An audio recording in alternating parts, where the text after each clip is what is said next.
right now, we do have a nice start to the day, but we have some big changes coming as we head into the next week. And we are going to have some serious and at times dangerous heat around as temperatures climb up through the 90s and into the mid to upper 90s at that toward the middle and end of the week. We right now, though, have some refreshing air out there. It feels nice and comfortable as we have a cold front that came through yesterday. The sun is out and shining and the temperatures are down and the humidity is down, and that's by around 5 to 10 degrees compared to yesterday as the cold front was coming on through. We were starting off closer to 70 degrees in some spots, and this morning some of us are closer to 50 or 60, 55 in Decorah, Oelwein and New Hampton, 57 Cedar Rapids, 60 in Iowa City. The dew points are down too by around 5 to 10 degrees, and that puts our dew points in that it's okay range, kind of noticeable, but especially in the morning hours, feels nice, and we're going to hang out in the mid 50s with our dew points as we head through the afternoon today. So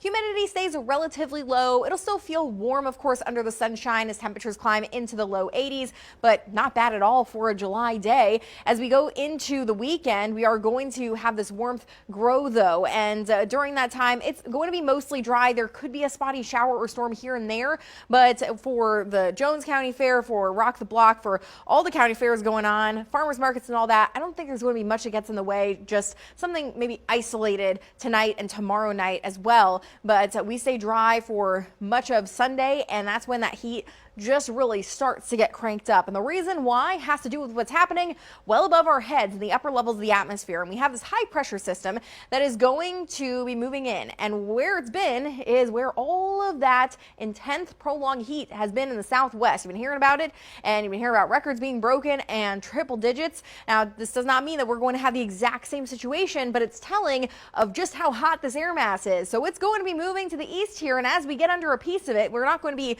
directly under a center, but as we're under part of it here, our temperatures will be going up. Something else that happens with this is that we have this ring of fire pattern that develops, and the fire is all that heat, and right on the edge of the heat is where you typically see thunderstorms develop, and it's possible that that is going to happen in some part of the upper Midwest, and that we maybe catch a piece of a round of storms. So there may be a chance for rain, but I think a lot of the week, unfortunately, will be dry. What we do know, though, is that it's going to be hot, temperatures running well above normal, and that's expected all the way through the end of July.